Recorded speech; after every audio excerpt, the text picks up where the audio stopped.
Assalamualaikum Ustaz, Assalamualaikum warahmatullahi wabarakatuh. Bagaimana cara kita membedakan mana bisikan setan dan mana dorongan hawa nafsu supaya kita bisa menyikapinya dengan benar menurut fikih? Gini, nafsu itu asalnya dia netral. Dia mendorong untuk lawan dari takwa saja supaya takwanya muncul. Misal, memang unsur-unsurnya negatif semua. Marah, nafsu. Iri, nafsu. Dendam, nafsu. Sombong, dusta, nafsu. Itu ada di nafsu semua. Lawannya itu takwa. Lawannya apa? Takwa. Nah, di takwa itu lawan dari semua sifat yang tidak baik tadi. Misalnya di sini ada dusta, di sini ada jujur. Di sini ada sombong, di sini ada rendah hati. Nah, rendah hati itu bagian dari sifat takwa yang baik. Di sini ada sabar di takwa, di sini ada amarah di nafsu. Nah, nafsu itu diciptakan agar sifat-sifat itu bisa memunculkan sifat-sifat takwa. Kalau bahasa kerennya jadi katalis, menstimulus takwa supaya keluar. Misal, amarah kenapa diciptakan di nafsu? Bukan ingin membuat bapak jadi pemarah, bukan. Supaya sabarnya keluar. Sebab kalau tidak ada amarah, nggak mungkin orang sabar. Ibu kalau mau cek ya, gini, nanti suami pulang ke rumah, nggak ada angin, nggak ada hujan, nggak ada petir, nggak ada apa-apa, ibu bilang, papa sabar ya pak, sabar. Kira-kira suami ibu bilang apa? Ah, mama sehat, gitu kan? Ya kan mesti ada pemicunya dulu kan? Amarah itu diciptakan supaya sabarnya muncul.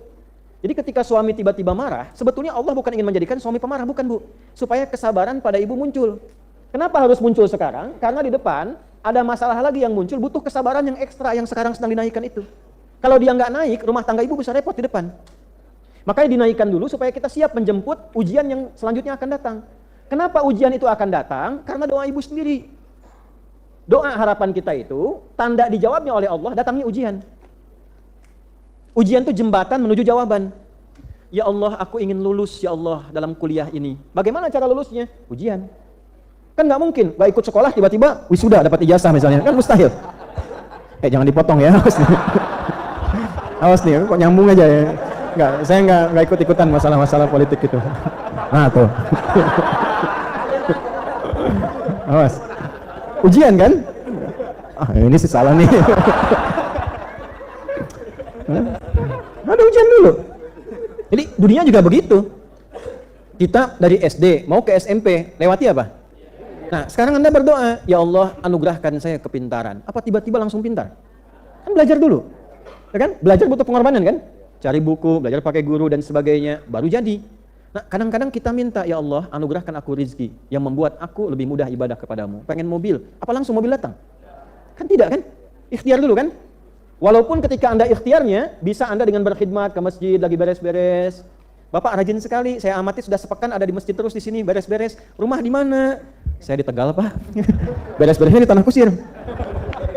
Kesini pakai apa? Ya seadanya aja jalan. Ya udah, biar Bapak gampang, besok saya kasih mobil ya. Bisa jadi. Bisa terjadi begitu. Ya, saya waktu satu kali ngajar di Bekasi, malamnya mimpi pegang setir mobil. Saya berangkat biasanya pakai motor. Nah, sama yang asistennya kawan, nah, kan tinggal di pavilion di rumah itu waktu itu. Pagi subuh begitu mau berangkat saya bilang, Mas sini, saya nggak sebut nama. Sini, tolong antar saya ke masjid. Tapi kalau pulang nanti jangan banyak tanya. Pokoknya pulang aja. Nah, beliau biasa bawa mobil kan, antar pakai motor. Setelah kajian ada jemaah yang ngajak ke rumah, Ustaz mampir sebentar. Ngobrol udah. Ustaz gimana dakwah macam-macam. Nah, Ustaz mohon maaf di depan itu mobilnya Ustaz. Oh, mobil saya. Oh iya, mohon maaf walaupun tidak baru, mungkin bisa memudahkan Ustadz untuk transportasi ke tanah sini. Cuma saya mau tanya, Ustadz bisa bawa mobil tidak? Saya bilang saya tidak Pak, tapi ini bisa. Jadi akhirnya pulang pakai mobil, motor disimpan. Saya bilang sama yang bawa, diam aja gitu. Sampai akhirnya mobil itu karena banyak orang pengen ngaji, pengen apa, karena bilang beliaunya, Ustadz kalau memang gak cocok dijual gak apa-apa, kalau perlu sama saya juga gak apa-apa, jual lagi. Akhirnya saya jual, dibikinkanlah kemudian tempat untuk belajar, saya sewa ruko. Didirikanlah Quantum Ahyar Institute di bulan Agustus tahun 2013. Di situ digantikan. Nah, untuk supaya orang ngaji ada yang belajar bahasa Arab di situ, ya. Hampir tiap malam pada maghrib dulu datang belajar. Ada yang dari macam-macam, ada yang tukang cukur, ada yang dari perusahaan macam, masih ngaji dulu. Dari situ tiba-tiba Allah pertemukan lagi ngajar, ada adik di pesantren yang dulu saya dampingi, udah lama ketemu 11 tahun. Nah, di mana sekarang? Saya ngajar begini senang beliau.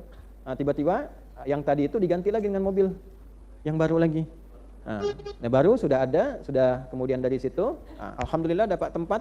Nah, itu dikasihkan lagi begitu, yang pakai lagi. Tempatnya kemudian kembangkan lagi, lalu jadi tempat, setelah jadi tempat kita wakafkan. Itulah hidup kami seperti itu. Tuh, jadi ya alhamdulillah, jadi menikmati apa yang Allah anugerahkan, tapi sewajarnya saja. Ya, jadi kalau ada yang katakan, Ustaz orang kaya, Anda salah, saya kaya banget karena saya punya Allah. Ya, saya punya Allah. Itu inti, kalau sudah merasa punya Allah itu ringan hidupnya. Kaya banget. Ya, karena punya Allah. Bukan berarti punya, tidak. Okay? Apa umroh gini, karena nggak ada, uangnya nggak ada Pak. Tapi hati kita kan yang tunjukkan. Kalau udah berikan sudah. Tapi pas mau berangkat ada. Ya, tapi tidak semua hati begitu. Ada yang juga pengen diberangkatin nggak dikasih.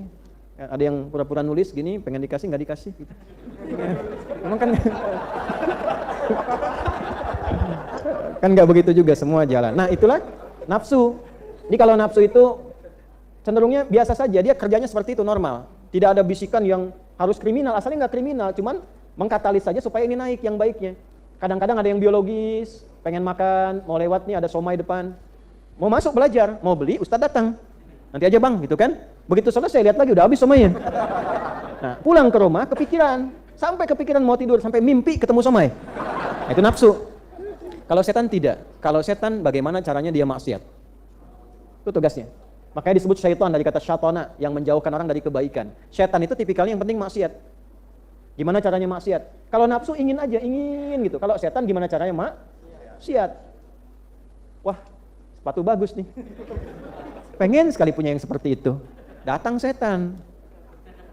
Kapan? Kapan lagi ada kesempatan begini kadang kan? Nah, itu setan. Jadi cara membedakannya, kalau setan cenderung provokasinya pada maksiat. Kalau nafsu keinginan yang terus terbawa. Yang bahaya itu setan menunggangi nafsu. Ya, makanya kadang-kadang dalam bab tertentu dilarang kita berpenampilan atau menampakkan sesuatu yang menghadirkan dorongan nafsu supaya tidak ditunggangi setan. Kenapa ada batasan untuk perempuan menggunakan pakaian tertentu? Supaya di lawan jenisnya tidak aktif nafsunya sehingga setan menunggangi. Kalau aktif terus-terusan diikutin, dilihat, nanti datang setan. Lama-lama maksiat terjadi. Ya, demikian dalam kehidupan juga ya. Jadi kenapa kita ibadah? Salah satunya mengendalikan apa? Nafsu. Makanya di Quran, di hadis ada belajar makan secukupnya, tahu fungsinya. Kalau takwa kebutuhan, nafsu keinginan. Ya, misal, apa fungsinya minum? Kebutuhannya apa? Menghilangkan haus. Nah, nafsu memberikan warna dalam minuman itu. Pengennya apa? Oh, saya udah lama minum air bening, pengennya susu aja, ya kan? Nah, itu nafsu namanya. Jelas. Nanti mama besok kita makan apa? Nasi uduk Pak, gitu. Ya baik, kita berangkat nanti ya. Yang di mana? Yang di Paris. Ya benar. Itu nafsu. Nah, padahal kebun sirih juga ada misalnya kan. Nah, malam-malam tiba-tiba tinggal di Bekasi, pengennya nasi uduk kebun sirih. Padahal nasi uduk banyak di sampingnya. Paksain, nggak pengen berangkat ke sana, itu nafsu. Berangkat macet, nyampe ke sana habis, kan? Pulang kepikiran itulah nafsu. Jadi cara membedakannya, nafsu cenderung support pada keinginan yang sulit untuk dihilangkan. Cara mengendalikannya, cari lawannya pakai takwa. Sedangkan setan itu cenderung mengarahkan pada maksiat. Nah, caranya hindari bisikannya, cari lawannya. Lawan setan itu malaikat. Karena itu malaikat disebutkan 88 kali dalam Al-Quran, setan disebutkan 88 kali. Nafsu sesuai dengan fungsi manusia di dalam yang disebutkan 115 kali, takwa yang sesuai fungsi memanage nafsu disebutkan 115 kali. Dari 240 kali penyebutan, 115-nya adalah fungsi mengendalikan nafsu. Jadi kalau kita belajar, nama manusia yang terkait dengan pengendalian nafsu namanya Bashar. Disebutkan 35 kali dalam Al-Quran. Jadi kalau ingin mengendalikan nafsu, cari setiap kata Bashar dalam Al-Quran.